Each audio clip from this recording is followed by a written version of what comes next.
हमारी मृत्यु सीरीज में आपने मृत्यु के वैज्ञानिक और आध्यात्मिक पक्षों को जाना। अब बात करते हैं इसके तरीके पर, क्योंकि मृत्यु तो अटल है, वो तो आनी ही है। भय का दूसरा नाम ही मौत है।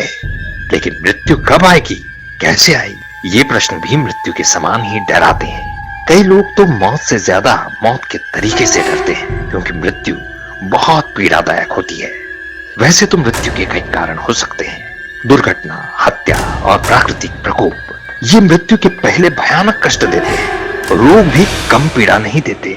लाखों रुपए खर्च करने के बाद भी व्यक्ति अस्पतालों में एक पीड़ादायक प्रक्रिया का सामना करते हैं और कई दिनों तक वो अस्पताल के बिस्तर पर पड़े रहते हैं। ये सब मौत के बाहरी कारण हैं। परंतु मौत का दूसरा कारण है प्राकृतिक मृत्यु। ये बुढ़ापे की मौत है। चाहे ये मृत्यु प्राकृतिक ही क्यों ना हो, लेकिन बुढ़ापे की मौत भी उतनी ही पीड़ादायक है जितने की अकाल मृत्यु। इसकी शुरुआत होती है चेहरे पर झुर्रियां आने से। धीरे धीरे आंखों की रोशनी कम होने लगती है और न जाने कौन कौन से रोग बिना बताए आ टपकते हैं। भूख नहीं लगती, स्वाद नहीं आता, पाचन शक्ति कमजोर हो जाती है और कई प्रकार के परहेज करने पड़ते हैं, दवाइयां लेनी पड़ती हैं। आगे जाकर ऐसी अवस्था आती है कि चलने फिरने की ताकत भी नहीं रहती। इस अवस्था में अब परिवार के सदस्यों पर निर्भर रहना पड़ता है। वो जब खाना देंगे, खाना पड़ेगा। अब केवल बिस्तर पर पड़े रहना है। दर्द तो होता है, लेकिन बोल नहीं सकते, और किसी तरह बोल भी दिया तो भी कोई इलाज नहीं है। कई लोग इस तरह से कई महीने, कई वर्ष बिता देते हैं और मृत्यु की प्रतीक्षा करते हैं। तो आइए फिर से चलते हैं मृत्यु के कारणों की तरफ। मौत एक ऐसी घटना है जो होकर रहेगी, इसलिए हमारी संस्कृति में मृत्यु और उसके समय को भी दिया है। भगवत गीता में तो मृत्यु का विशेष उल्लेख है, क्योंकि अर्जुन का मृत्यु संबंधी भ्रम दूर करना आवश्यक हो गया था। प्राचीन काल से कई भारतीय मंदिर में दर्शन करने के बाद उसकी सीढ़ियों पर बैठकर इस स्तोत्र का मन ही मन पठन करते थे, जो इस तरह है।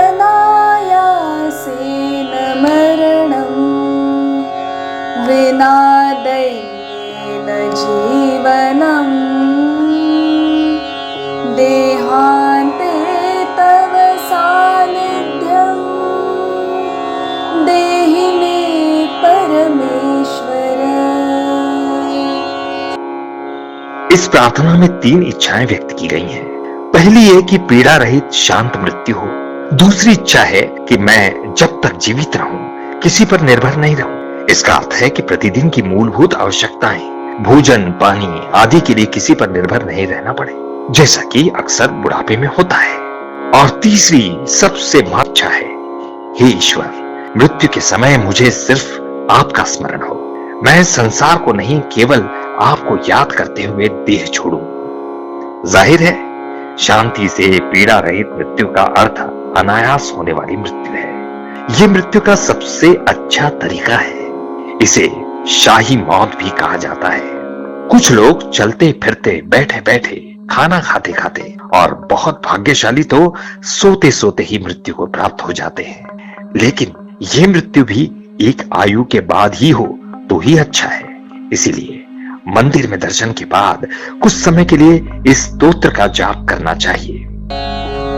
अनायासेन मरणं विनादैन जीवनं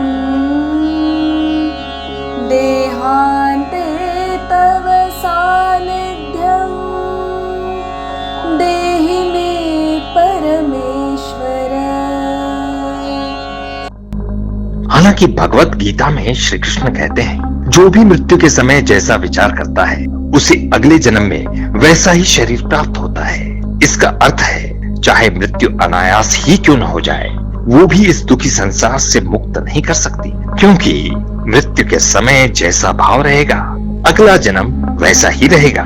इसीलिए तीसरी प्रार्थना बहुत महत्वपूर्ण है। वो ये कि हे ईश्वर, मृत्यु के समय केवल तेरा ही स्मरण रहे, न कि इस संसार का, जिससे सीधे ईश्वर की प्राप्ति हो। इस संबंध में श्रीमद् भागवत में 2 कथाएं हैं। एक अजामिल की कथा है, दूसरी राजा भरत की, जिसकी विस्तृत चर्चा अगले वीडियो में होगी।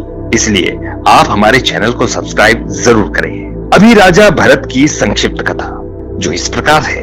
राजा भरत ने राजपाट छोड़कर संन्यास ले लिया और तप करने लगे। उस समय एक हिरण का छोटा सा बच्चा अपनी माँ से बिछुड़कर उनके पास पहुंच गया।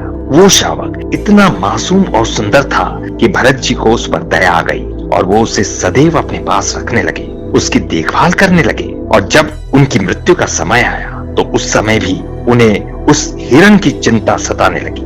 उन्हें लगा कि उनके बाद उस नन्हे शावक की रक्षा कौन करेगा, उसका क्या होगा। क्योंकि मृत्यु के समय उन्होंने हिरण का विचार किया, इसलिए अगले जन्म में उन्हें हिरण की योनि मिली। इस कथा से स्पष्ट है कि शांतिपूर्ण पीड़ा रहित मृत्यु होना तो अच्छा है ही, लेकिन मृत्यु के समय ईश्वर का स्मरण होना अधिक महत्वपूर्ण है, जिससे उनके नित्य धाम की प्राप्ति होती है, जहां न रोग है, न दोष है, न मृत्यु है, और है तो केवल शाश्वत प्रेम और आनंद। इस स्तोत्र के बारे में कहा जाता है कि आचार्य द्रोण और महात्मा विदुर ने ये प्रार्थना की थी। दोनों प्रार्थनाओं में थोड़ा सा अंतर है, लेकिन मूल भावना ईश्वर भक्ति ही है। ये स्तोत्र किस ग्रंथ में है ये अज्ञात ही है। अभी के लिए इतना ही। अगले अंक में मृत्यु के समय की चर्चा करेंगे। तो ये जानकारी आपको कैसे लगी हमें जरूर बताइएगा और हमें सब्सक्राइब करना ना भूलिएगा। धन्यवाद।